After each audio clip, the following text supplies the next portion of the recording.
All right, in today's video, we're going to take a look at 3 awesome reverb tricks. And at the end of the last video, I briefly went over one of them, which was a big reverb on a vocal that was using a sidechain compressor. So we're going to flush that one out today. We're also going to talk about some reverse reverb tricks, but we're going to start by diving into the gated reverb. So let's take a look at that.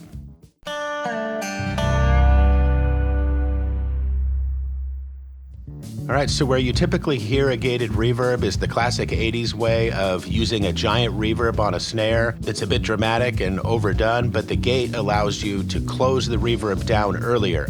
So that's the idea. You get to use a bigger reverb than you would normally be able to manage in a mix, but then use a noise gate to close off that reverb so it doesn't decay for several seconds. So let's take a listen here. We just got a kick and a hat and a snare drum, and the snare is dry with nothing on it right now, so let's take a listen. And now to set this up, you're going to want an auxiliary send track for your snare reverb. So if I go ahead and turn on a big, ridiculous, huge reverb on this snare, let's take a listen. Yeah, fantastic. So that's obviously way too much, but we're going to run through this process and show you how to noise gate it out. You can dial this whole process back to where it's way more subtle and just basically have a wider, deeper snare sound that doesn't have to be so over the top. But you can also do this on toms, on almost any drum. You can actually do this on vocals, guitars, or whatever. It's all just going to be to taste. But when you dial it way back, it's really awesome. But we're not dialing it back today. We're going to do the big, grandiose, gated snare. So before we get onto the gate, let's just turn on a little bit of delay after that reverb, and then we're going to turn on a little bit of mid-side EQ for the transient of the reverb, and just for fun, we're going to saturate the reverb with a little hint of this stock distortion, not overdone, of course. So now let's take a listen to the reverb. Yeah, now it's even bigger and grander. Fantastic. So right now what we're doing is we're adding a noise gate into the effects chain of the reverb send track. Any old noise gate will do. And then when you dial in the threshold and the release and the hold settings and the close gain, you can dial that in so it starts to decay your reverb when you want it to. And if you want to play around with the attack time to have the reverb kind of swell up after the snare hit, you can play around with that too. That can be fun. But now let's noise gate out this reverb. We're going to play the snare one more time without the gate, and then we'll turn it on so you can hear the difference.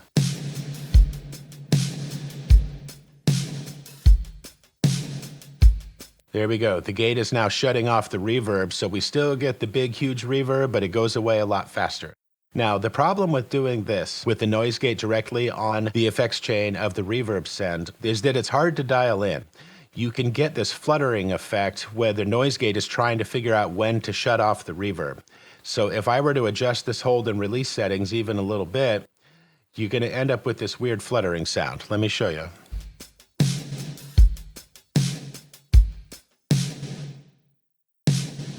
That's the part that's actually kind of hard to control when you're doing it this way. And even if you get it just right, any variation that you do after this to the transient or volume of the snare could bring back that fluttering effect, and you're going to have to go back into your noise gate and try to adjust the settings again.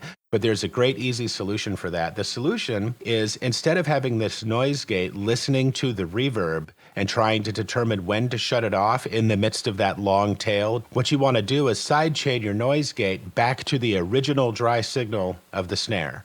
That way, since the snare has a super sharp transient and it decays almost immediately, that's what the noise gate will be listening to instead of listening to the reverb. If you set up your sidechain, then you'll be able to really customize that decay on the reverb a lot easier, and you won't have issues later on in your mix. And if you don't know how to set up these side chains, it really depends on your DAW, but take the time to look it up, because side chaining is not just for something like this, it's across the board. There's a million different ways you can use side chaining to your advantage. So just take a few minutes to look up videos on how to side chain in your DAW, and you'll thank yourself. It's a really awesome technique to know. So now this noise gate is side chained to the dry snare, so it's not listening to the reverb when it decides to shut off. So let's take a listen to that. There, and you can see the noise gate shut off very easily.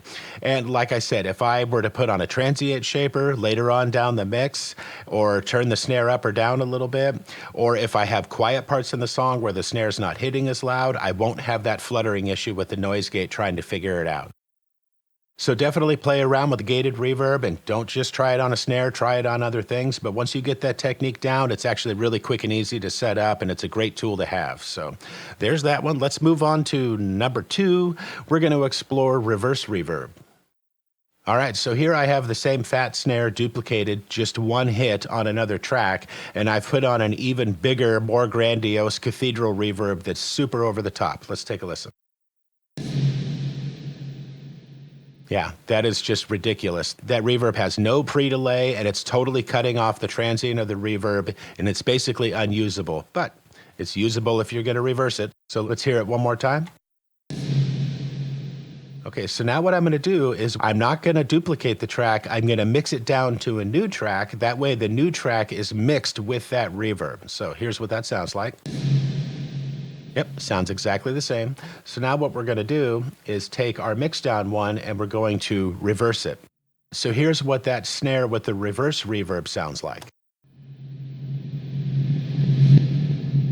We've basically turned that huge, long, ridiculous decay into a really big swell.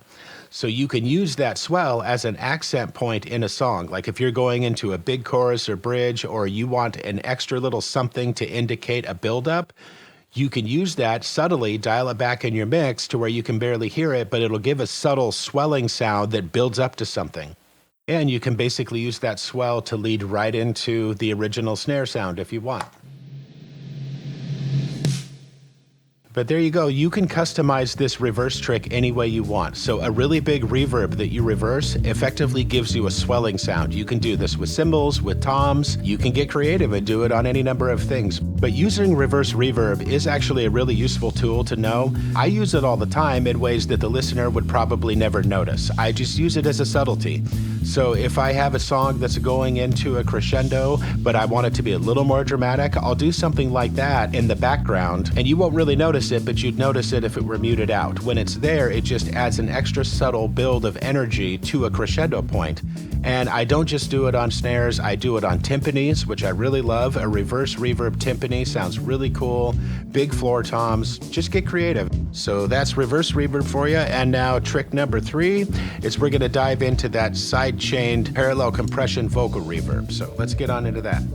All right, so here's our vocal with a real big reverb on it. And I've also done a little delay, saturation, and mid-side EQ to this one as well, because it's a great effect. So let's listen to this vocal dry. Now let's listen to this vocal with a big fat reverb. Now what we're after here is to be able to use that reverb really big and grandiose, but without her sounding washed out while she's singing.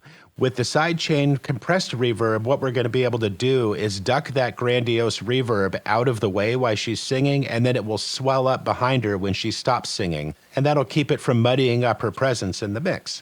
And yes, again, this example is a little over the top, but that's just really so you can hear it. But you can use this very subtly. Even if you have the reverb just the way you want it in a mix on the vocal and you don't have it sidechained, try it with the sidechain and duck it out a little bit, because it'll basically just add some more clarity while they're singing, and you'll still get to enjoy the effect of the reverb after they're done singing. So you can use any compressor you want, but if you have one that has a mixed dry knob, so you can do a little bit of parallel compression, that will be ideal. And same thing, I'm setting up the sidechain of the compressor to react to the threshold as the parameter. And when you set this up, what it's going to do is duck the reverb out when she sings. And of course, this is all being done on the vocal effects send track. And after the reverb in the chain, down at the bottom is the compressor doing the sidechaining. So let's listen to her again without the sidechain on. You can see the threshold dancing there in the compressor, but it's not actually activated yet, so let's activate it and listen again. Yeah, see how nice that is? While she's singing, the reverb is not very noticeable, and as soon as she's done, the threshold lets go and the reverb comes swelling back up. Let's hear it again.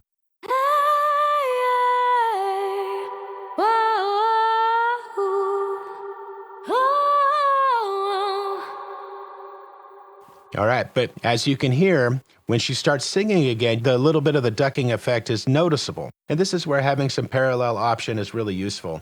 So what you can do is actually duck that reverb out further than you would want, so it's really dry when she's singing, and then you can blend in a little bit of the mix. So while she's singing, you get the taste of the reverb that you want, and when she stops singing, it all swells up where you want, and then when she starts singing again, the ducking effect is not as obvious. So right now I have the mix set at 100. Let me dial it back to about 75, and we'll take a listen.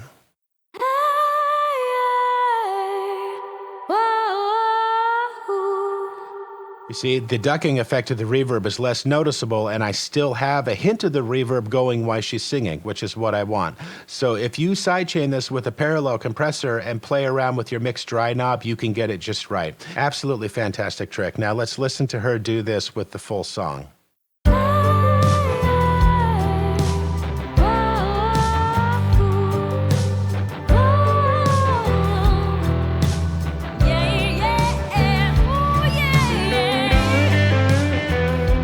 So there you have it. There's 3 awesome reverb techniques. So definitely play around with those, figure out how to sidechain if you don't already know how, and get creative and try these out in other aspects of your mix because they're super useful.